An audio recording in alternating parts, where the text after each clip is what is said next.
जैसे सूर्य नारायण भगवान को स्टील के लोटे से या चांदी के लोटे से या पीतल के लोटे से या प्लास्टिक के लोटे से या कांच के बर्तन से जल चढ़ाने से आयु छिन्न होती है। क्या समाप्त होती है? आयु। और सूर्य नारायण भगवान को अगर तांबे के लोटे से जल दिया जाता है तो आयु की वृद्धि होती है, और दिन भर में अगर कोई काम अटकने वाला है तो वो काम का रास्ता खुल जाता है और शरीर की बीमारी समाप्त हो जाती है। शरीर की बीमारी समाप्त हो जाती है। 2 तारीख को नूतन संवत्सर प्रारंभ हो रहा है, नया वर्ष प्रारंभ हो रहा है। 2 तारीख नया संवत्सर नया वर्ष प्रारंभ हो रहा है। एक नियम बना लो कि हमारे शरीर को, क्योंकि दिन भर हम दुकान पे बैठे रहते हैं, नौकरी में लगे रहते हैं, सर्विस में लगे रहते हैं। अगर मुंबई, पूना, चेन्नई, मद्रास आदि का अधिक बड़ी बड़ी सिटियों में लोग रहते हैं तो उनको ऑफिस जाना पड़ता है। सवेरे से जल्दी उठते हैं, काम करते हैं, दिन भर ऑफिस में लगे रहते हैं। व्यापार करने वाला व्यक्ति व्यापार करता रहता है, नौकरी करने वाला व्यक्ति नौकरी करता रहता है, धंधा करने वाला व्यक्ति धंधा करता रहता है, ठेला चलाने वाला, गाड़ी चलाने वाला गाड़ी चलाता रहता है। घर की माताओं को एक नियम नए संवत्सर से चालू कर देना चाहिए। क्या नियम? क्योंकि जान है तो जहान है। बोलो सही है कि गलत है? शरीर में रोग आ गया, बीमारी आ गई, और तुमने 5 लाख रुपए महीना भी कमाया, मान लो, एक सरल भाषा में समझ लो, 5 लाख रुपए महीना तुम कमा रहे हो, 4 लाख रुपए महीना तुम कमा रहे हो, और शरीर में बीमारी आ गई। अब वो 5 लाख रुपए तुम्हारे कमाए हुए किसी काम के हैं क्या? हॉस्पिटल में जाओगे, दवाई में, गोली में, जांचों में वो समाप्त होते चले जाएगा। तुमने कमाया किसके लिए था? अपने बच्चों के लिए। मेहनत किसके लिए करी? अपने बच्चों के लिए। परिश्रम किसके लिए करा? आगे बढ़ने के लिए। और मालूम पड़ा कि तुम बीमार पड़ गए, जितना तुमने कमा कर जोड़ा था वो सब तुम्हारी बीमारी में लग गया। तो ऐसा कमाना कोई फायदे का है क्या? कमाओ, दिल से कमाओ, जितनी तुम्हारी कैपेसिटी है उससे दुगना कमाओ, पर उसके साथ एक काम चालू करो कि तुम अंतिम क्षण तक, जब मौत तुम्हारे दरवाजे पर आए, तुम्हारी उम्र जब पूरी हो, तब तक भी तुम बीमार नहीं पड़ो। उसके लिए एक काम चालू कर दो कि नए साल से हमें तांबे के लोटे में पानी भरना है, सिर से 8 इंच ऊपर रखना है, सूर्य को अर्घ देना है, और जो पानी नीचे गिरेगा उस पानी में से सूर्य का दर्शन करना है। वो पानी जब हमारे शरीर के इस हृदय रेखा के सम्मुख से, इस कपाल रेखा के बीच में से, मध्य से उस पानी की धार जब सूर्य की किरण देगा तो हमारे शरीर में कोई बड़ी बीमारी, ना कैंसर, ना लीवर, ना किडनी, कोई अटैक पटैक आ ही नहीं सकती।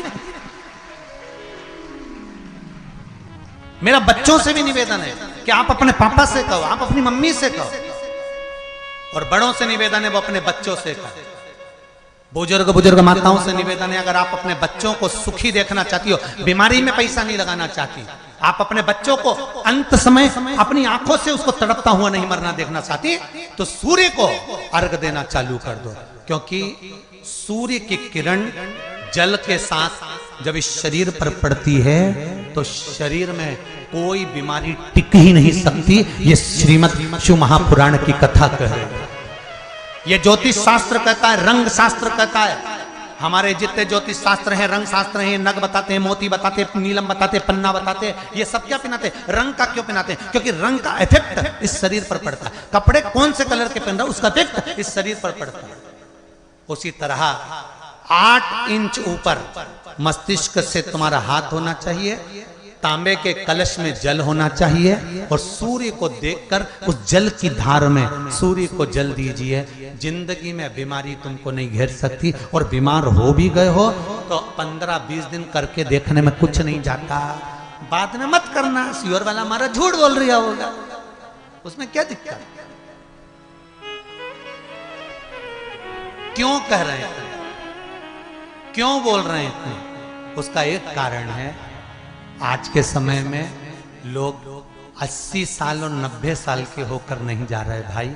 आज के समय में लोग अटैक आता है, बीमारी आती है, कैंसर हो गया, शुगर हो गई, बीपी हो गया, 60, 70, 75, 55, 40 में लोगों के प्राण छूट जा रहे हैं। अगर ये पूरी पृथ्वी युवानों से जवानों से अगर विहीन हो जाएगी तो किस काम की? तुम्हारा कमाया गया धन किस काम का हो? कौन कौन ले रहा है नियम? आज से 2 तारीख से नियम बना लो कि नूतन वर्ष से 1 तांबे का लोटा जल सूर्य नारायण को अर्घ देना है हमको प्रतिदिन। घर का चाहे छोटा हो चाहे बड़ा हो, जिस बच्चे को रोज बुखार आता हो, निमोनिया हो रहा हो, जिसका लीवर किडनी डैमेज हो गया हो, वो नियम बना लो 15 दिन के अंदर 20 दिन के अंदर डायलिसिस में अंतर आ जाएगा तुम्हारे। तुम कर तो देखो, इस प्रभाव करो। सावधानी से सुनना। एक प्रश्न हमारे भीतर खड़ा होता है, जब हम सूर्य नारायण भगवान को अर्घ देते हैं, जल चढ़ाते हैं, तो वो जल पृथ्वी पर जब गिरता है तो उसके छींटे हमारे शरीर पर लगते हैं। क्या वो ठीक है? क्या वो श्रेष्ठ है? तो शिव महापुराण की कथा कहती है, जब हम सूर्य को अर्घ देते हैं, सूर्य को जल चढ़ाते हैं, वो पानी जब पृथ्वी पर गिरता है, उसके छींटे हमारे शरीर पर लगते हैं, तो वो श्रेष्ठता का भाव निर्मित करते हैं। वो गलत नहीं हो सकता। कारण अब वो भी समझ लीजिए।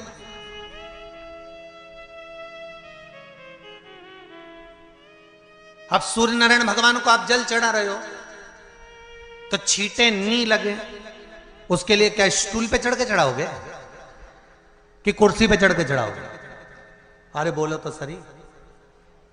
अब कई लोगों के दिमाग में यह बात भरा गई कि हम भगवान को जल चढ़ाते हैं, वो हमारे शरीर में छींटे लगते हैं, जमीन पे से पानी गिरता है, वो हमारे शरीर को छींटे लगते हैं, भगवान को अच्छा नहीं लगता होगा।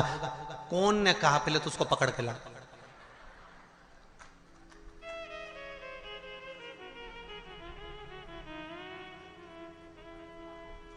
क्योंकि मेरे राम जी महाराज, मेरे भगवान कृष्ण,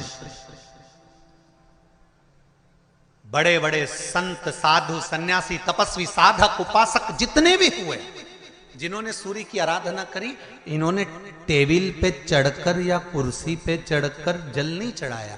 इन्होंने पृथ्वी पर खड़े होकर ही, क्योंकि पृथ्वी तत्व के देव हैं शिव। जब हम मृत्यु लोक पर खड़े होकर, पृथ्वी पर खड़े होकर भगवान शंकर का भाग पृथ्वी तत्व को धारण कर कर जल को हाथ में लेकर जब समर्पित करते हैं, और जो जल नीचे गिरता है वो शरीर पर अगर लगता है तो हमको उसका आशीर्वाद ही प्राप्त होता है, दोष नहीं लगता। पर लोगों ने इसको विपरीत कर दिया। कि कौन ने विपरीत करा? कई लोगों ने इसको विपरीत कर दिया। कौन ने विपरीत करा? तो जो दूसरे धर्म के लोग होते हैं, जिनको हिंदू धर्म से नफरत होती है और जो हिंदू धर्म की पूजन, सेवा, अर्चना को समाप्त करना चाहते हैं, वो धीरे धीरे धीरे धीरे कहने लगे कि सूर्य को जल चढ़ाओगे तो शरीर में लगेगा, शरीर में लगेगा तो दोष लगेगा। इसको कह कहकर घर घर में सूर्य को जल चढ़ाना लोगों ने बंद कर दिया कि आप जल चढ़ाएंगे तो दोष लगेगा, शरीर पे छींटा लगेगा, शरीर को ऐसा लगेगा। ये दोष नहीं है। कितनी सुंदर बात है महाराज। सूर्य नारायण भगवान को जब जल चढ़ाया जाता है, हाथ सिर से 8 इंच की दूरी पर होना चाहिए। जम के बोलिए, सिर से कितना ऊंचा होना चाहिए? 8 इंच ऊपर अपना हाथ होना चाहिए मस्तक से सूर्य को जल चढ़ाते समय।